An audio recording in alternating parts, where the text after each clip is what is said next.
Seorang pria paruh baya berusia 55 tahun ditemukan tergeletak di pinggir jalan dengan cairan tubuh warna merah mengalir dari lehernya. Diduga sang pria paruh baya ini adalah korban perampokan di jalan tersebut. Tapi, apa benar itu penyebabnya? Apa ada penjelasan lain dari kasus tersebut? Di video kali ini kita akan mendalami satu kasus yang cukup rumit dan mengejutkan. Saya Dr. Stefani, ikuti terus videonya.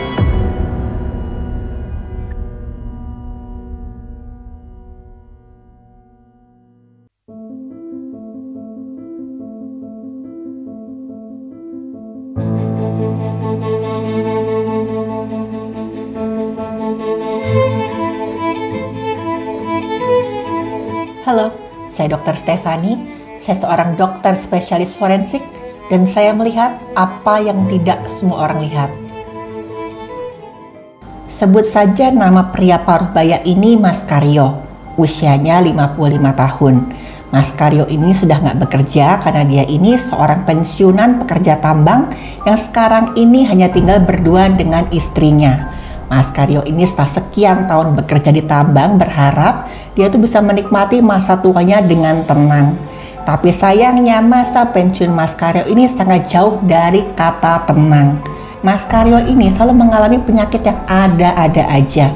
Mulai dari jantung, paru-paru, sampai penyakit yang sepele seperti demam. Walaupun sepele tapi penyakit ini tentu aja menghalangi Mas Karyo untuk menikmati masa pensiunnya.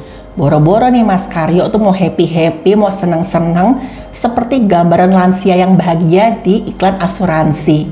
Setiap hari yang ada dia bolak-balik ke fasilitas kesehatan untuk memeriksakan kesehatannya. Tapi untungnya saat itu istri Mas Karyo ini sangat sabar, dia merawat dan membawa Mas Karyo ke berbagai fasilitas kesehatan untuk mengobati penyakitnya. Waktu diperiksa oleh petugas medis, sebenarnya ada beberapa dari mereka itu merasa bingung. Kok Mas Karyo ini seakan-akan tubuhnya tuh selalu sakit-sakitan ya, nggak fit terus ya, kenapa ini?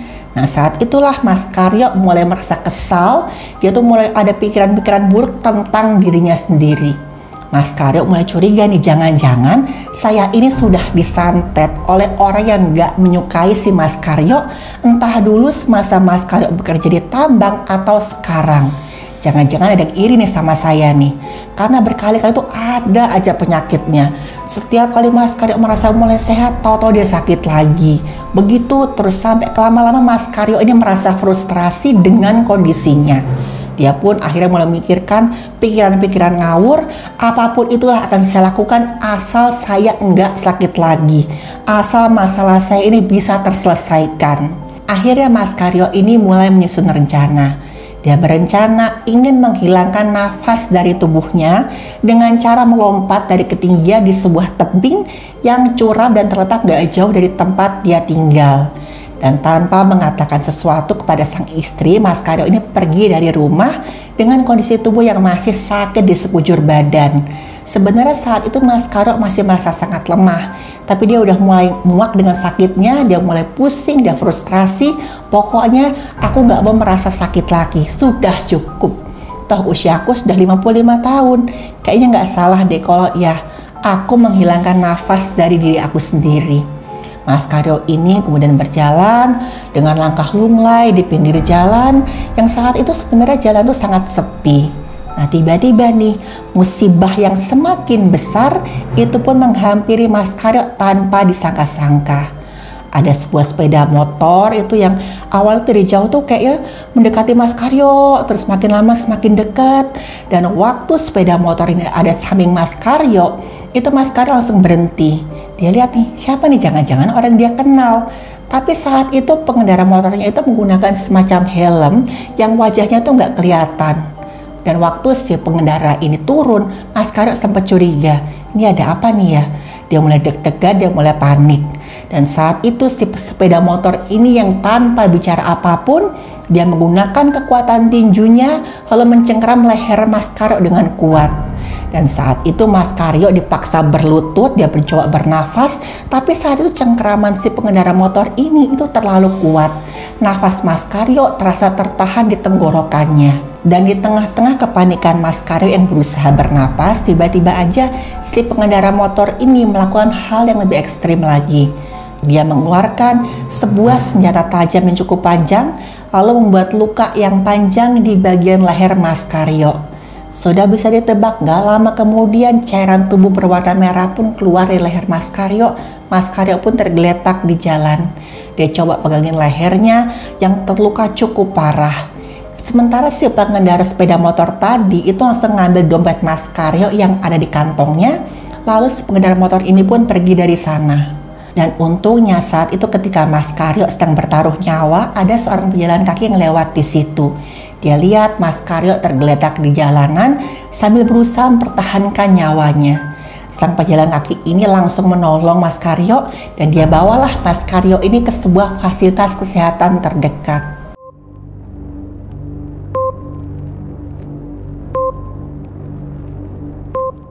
Mas Karyo pun sampai ke instalasi gawat darurat. Saat itu kondisi Mas Karyo sudah sangat parah dan dia sudah tidak sadarkan diri.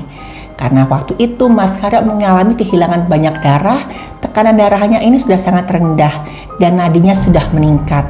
Mas Karyo mengalami yang disebut dengan shock hemoragik. Shock hemoragik adalah satu kondisi kedaruratan medis yang disebabkan kehilangan darah dalam jumlah besar. Keadaan ini juga bisa terjadi misalkan pada ibu yang mengalami perdarahan setelah melahirkan atau korban kecelakaan lalu lintas. Dan keadaan ini kalau tidak segera tertangani maka bisa mengancam nyawa.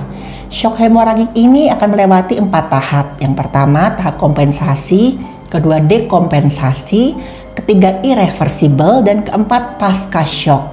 Yang pertama adalah tahap kompensasi. Jadi dalam mengatasi perdarahan hebat, tubuh ini awalnya akan berusaha bagaimanapun caranya untuk menjaga fungsi tubuh yang normal.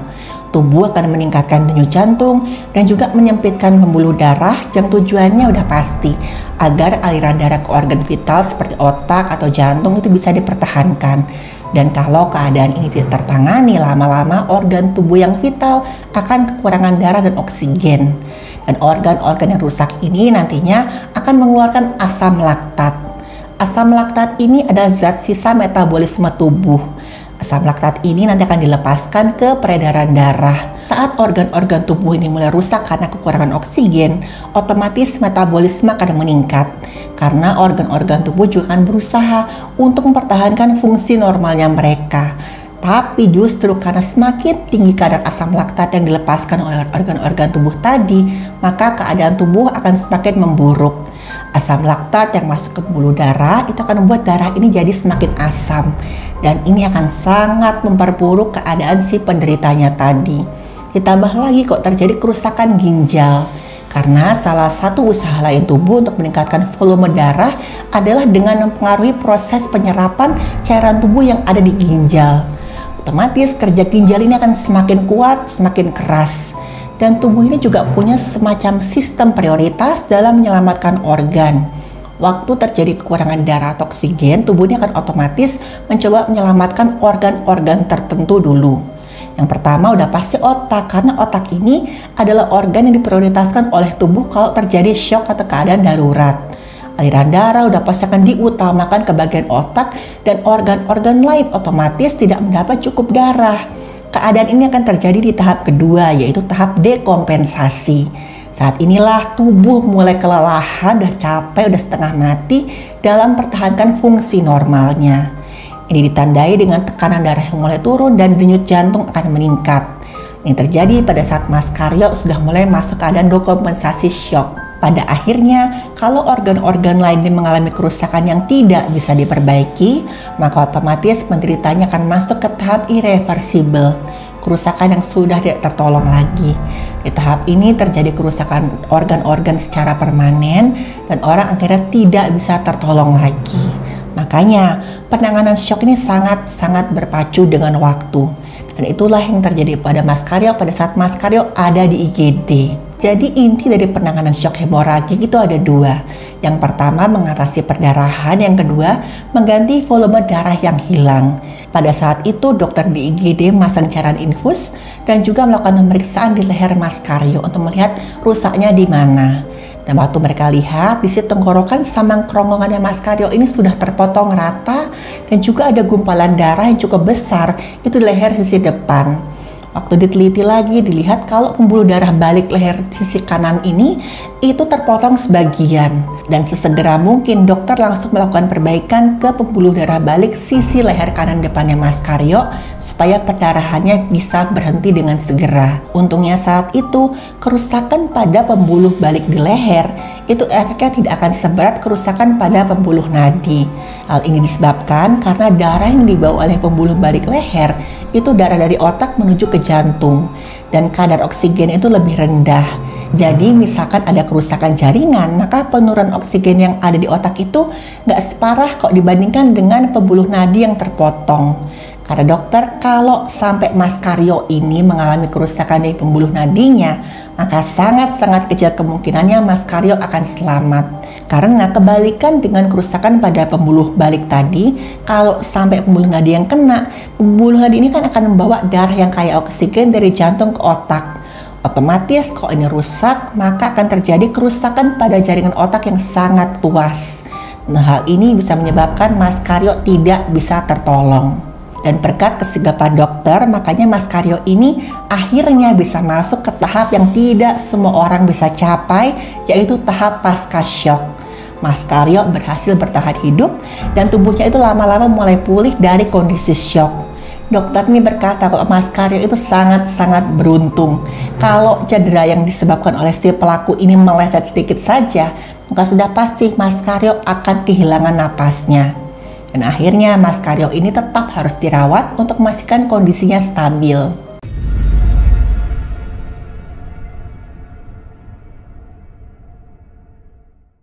Setelah Mas Karyo berhasil tertolong di fasilitas kesehatan, beberapa petugas kesehatan mengucapkan banyak-banyak terima kasih dan memuji si pejalan kaki yang bisa memastikan kalau Mas Karyo ini mendapat pertolongan tepat waktu.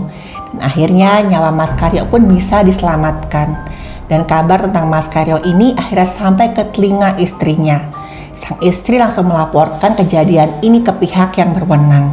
Waktu dimintai keterangan oleh pihak yang berwenang, istri Mas Karyo ini itu agak kebingungan. Karena saat itu dia kan nggak banyak tahu tentang siapa yang kira-kira mau mencelakai suaminya.